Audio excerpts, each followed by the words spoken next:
നമസ്കാരം.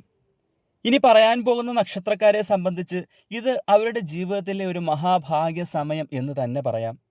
ജൂലൈ 18 മുതൽ 8 നക്ഷത്രത്തിൽ ജനിച്ചവരെ രാജയോഗ തുല്യമായ ഭാഗ്യങ്ങളാണ് കാത്തിരിക്കുന്നത്.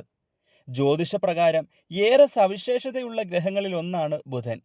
നിലവിൽ തുലാം രാശിയിലൂടെയാണ് ബുധൻ സഞ്ചരിച്ചു കൊണ്ടിരിക്കുന്നത്. എന്നാൽ ജൂലൈ 18 മുതൽ ബുധൻ തന്റെ സഞ്ചാര രേഖ മാറ്റും. അന്നു മുതൽ ഓഗസ്റ്റ് 11 വരെ തുലാം രാശിയിൽ വക്രഗതിയിലായിരിക്കും ബുധന്റെ സഞ്ചാരം. ഇത് 8 നക്ഷത്രക്കാരുടെ ജീവിതത്തിൽ കാര്യമായ സ്വാധീനം ചെലുത്തും. അതുമൂലം ഇപ്പോൾ നിലവിൽ ചെയ്തുകൊണ്ടിരിക്കുന്ന ജോലിയിൽ ശമ്പള വർധനവിനോ സ്ഥാനക്കയറ്റത്തിനോ സാധ്യത കാണുന്നു.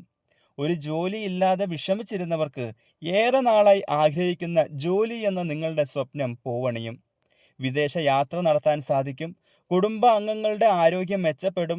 വിവാഹ ജീവിതത്തിൽ നേരിട്ടിരുന്ന പ്രശ്നങ്ങളെല്ലാം പരിഹരിച്ച് സന്തോഷമായിട്ടുള്ളൊരു കുടുംബജീവിതം നിങ്ങൾക്ക് നയിക്കാൻ സാധിക്കും. എല്ലാവരും ഹരേ കൃഷ്ണ എന്നൊന്ന് കമൻറ്റ് രേഖപ്പെടുത്തണേ. നക്ഷത്രങ്ങൾ: വൃശ്ചികം, വിശാഖം, അനിഴം, തൃക്കേട്ട, ധനു, മൂലം, പൂരാടം, ഉത്രാടം, മകരം, ഉത്രാടം, തിരുവോണം, അവിട്ടം.